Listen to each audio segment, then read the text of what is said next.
रात का आसमान घने बादलों से ढका हुआ था। नए चांद की रोशनी गायब थी, चारों ओर सिर्फ अंधकार का साया था। ऐसी रातें ही सबसे खतरनाक थीं, खासकर बीरभूम के इस सुदूर गांव में।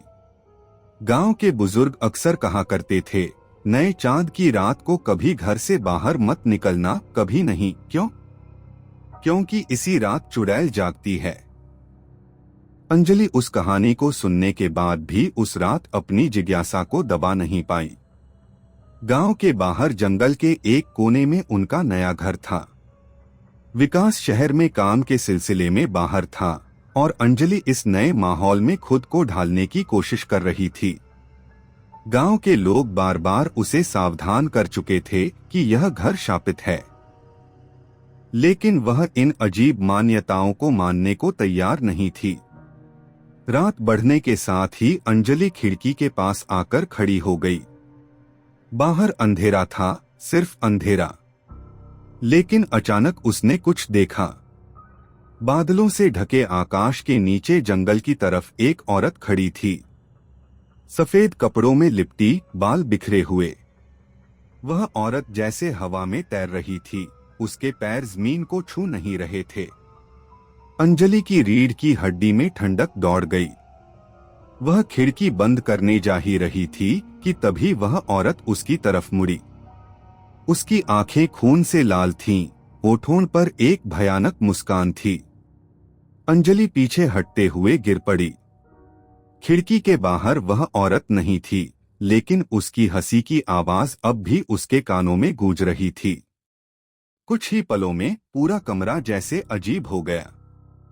हवा भारी हो रही थी, जैसे कमरे में कोई अदृश्य उपस्थिति घुस आई हो। अंजलि दरवाजे की ओर भागने लगी, लेकिन दरवाजा खुद ब खुद बंद हो गया। उसकी सांसें तेज हो रही थीं, आंखों के सामने सब कुछ धुंधला पड़ रहा था। फिर एक डरावनी आवाज आई, तू भाग नहीं सकती। रक्तजवा, चुड़ैल का श्राप। रात अंजलि के लिए एक और भयावह रात बन गई। खिड़की के बाहर की उस औरत का भयानक चेहरा अब भी उसकी आंखों में बसा हुआ था। वह कमरे में अकेली थी, भीतर भीषण ठंडक थी, हवा भारी हो रही थी, जैसे कोई अदृश्य शक्ति उसे देख रही हो। सुबह गांव के बुजुर्ग जब उससे मिलने आए तो अंजलि डर के मारे किसी से बात नहीं करना चाहती थी। जब विकास वापस आया तो अंजलि ने उसे सब कुछ बताया। विकास भले ही उसे शांत करने की कोशिश कर रहा था, लेकिन अंदर से वह खुद भी चिंतित हो उठा। उसे पता था कि गांव की पुरानी मान्यताएं कोई झूठ नहीं थीं। विकास और अंजलि गांव के बुजुर्ग दादू के पास गए, जो गांव की सभी अजीब घटनाओं के बारे में जानते थे। दादू ने उन्हें बताया कि यह चुड़ैल गांव की एक बहू थी, जिसे पंचायत के फैसले के अनुसार झूठे आरोप में मार दिया गया था। वह एक लड़की थी जिसका नाम जवा था। गांव वालों ने उसे धोखेबाज और काली जादूगरनी कहा, जबकि वह निर्दोष थी। मरने से पहले उसने श्राप दिया था, जिन्होंने मेरा जीवन लिया है, मैं उनके खून से अपनी आत्मा को शुद्ध करूंगी। दादू ने आगे बताया, जिस रक्तजवा के पेड़ के नीचे उसका शरीर दफनाया गया था, वह पेड़ अब भी लाल फूल देता है और हर नए चांद की रात वह प्रतिशोध लेने के लिए वापस आती है। अंजलि डरते हुए बोली, लेकिन अब हमें क्या करना चाहिए? दादू ने उत्तर दिया, तुम्हें अपनी आत्मा को मजबूत करना होगा, उसे जीतने मत दो। दिन ब दिन अंजलि की सेहत और कमजोर होती जा रही थी। जब भी वह सोने की कोशिश करती, चुड़ैल की उपस्थिति महसूस होती। उसके सपनों में बार बार चुड़ैल उसे डराने लगती। जब विकास शहर जाता, अंजलि अकेली रहती और तभी चुड़ैल उस पर हमला करती। एक रात चुड़ैल उसके कमरे में घुस आई। कमरे के सारे दरवाजे खिड़कियां बंद होने के बावजूद ठंडी हवा कमरे में भर गई।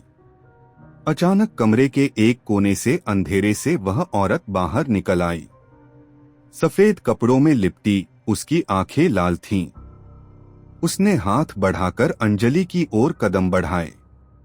अंजलि भागने की कोशिश करती है, लेकिन उसका शरीर जैसे जम गया था। वह औरत उसके चेहरे के सामने आकर खड़ी हो गई और एक दर्दनाक आवाज में बोली, तू भी मेरी तरह मरेगी। अंजलि चीख उठी, लेकिन उसकी चीख कोई नहीं सुन सका। उसने महसूस किया कि चुड़ैल का ठंडा हाथ उसके शरीर के अंदर जा रहा है, जैसे वह उसकी जीवन शक्ति को चूस रही हो। वह जमीन पर गिर पड़ी, उसका शरीर निढाल हो रहा था। तभी बुजुर्ग दादू कमरे में आ गए। उनके हाथ में एक ताबीज था। चुड़ैल ने दादू को देखकर पीछे हटना शुरू किया, लेकिन उसकी आंखों में प्रतिशोध की आग जल रही थी। दादू ने जल्दी से अंजलि को ताबीज दे दिया और कहा, यह तुझे बचाएगा, लेकिन ज्यादा समय के लिए नहीं। हमें कुछ करना होगा, वरना चुड़ैल तुझे खत्म कर देगी। प्राचीन मंदिर में जाकर उन्होंने शिवलिंग की पूजा की, जिसने चुड़ैल को हराने में मदद की। लेकिन दादू ने चेतावनी दी कि यह पूरी तरह से समाप्त नहीं हुई।